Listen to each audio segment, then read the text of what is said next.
Inselmilkom u nistedinkom għad-39 riflessjoni 3 minuti mal-Patri. Kieku kellna naqdu flimkien l-ewwel qari mill-ktieb ta' Ġoswe u s-silta tal-Evanġelju skont San Ġwan, l-aħħar parti tad-diskors fuq l-Ewkaristija, nistgħu ngħidu li t-tema li taqgħadhom hija l-għażla għal Alla u l-għażla għal Kristu.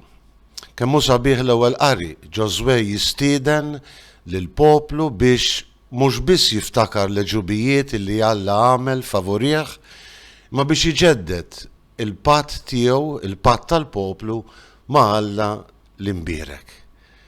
L-għażla hija għal Alla u għall-kelma tiegħu, tantu hekk li l-poplu b'mod unanimu, kif ngħidu llum, jistqar ma jkun qatt li aħna nħallu lil-mulej biex naqdu għallat oħra.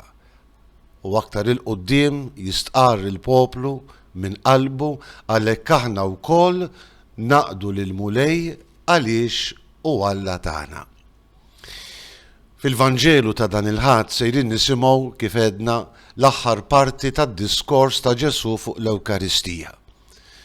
Ġesu wara li kien kattar il-ħobs għamel diskors fejn stieden l-semmija kollha lil daw kollha li kienu esperjenzjaw il-miraklu, s-sinjal tiegħu ta' tkattir tal-ħobs biex jemnu fih bħala dak li ġie mibgħut mill-Missier, bħala dak li kapaċi jagħtihom il-ħajja ta' dejjem, il-ħajja vera, bħala dak li kien ser jagħtihom verament ġismu biex jikluh u demmu biex jixorbuh. Kien diskors tqil, tant illi għandna reazzjoni doppja. Min isibu tqil u jitlaq lil Ġesu u min jemmen f'Ġesu. Ibes dan il-kliem kien hemm min qal min jista' jisimgħu. U kienu ħafna dawk anki fost id-dixxipli li telquh.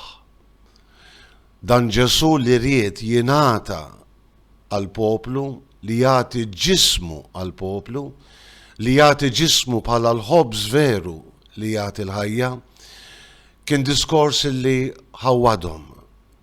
Raw ħiebes u flok ippruvaw jifmu id-don li Alla kien qed jagħtihom permezz ta' Ġesu jitilquh.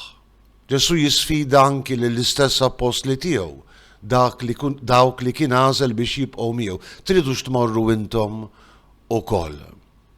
Forsi ma femux għal kollox id-diskors ta' Ġesu, imma emnu li Ġesu kien il-mibgħut ta' Alla. U għalhekk jistqarru u nagħmlu tagħna din l-istqarrija li jagħmel Pietru mulej. Ant min immorru. Inti għandek il-kliem tal-ħajja ta' dejjem u aħna nemnu u nafu li jinti l-qaddis ta' Alla. L-għażla tagħna hija l-Kristu. Inselmilkom u l-mulej jagħtikom is-sliem.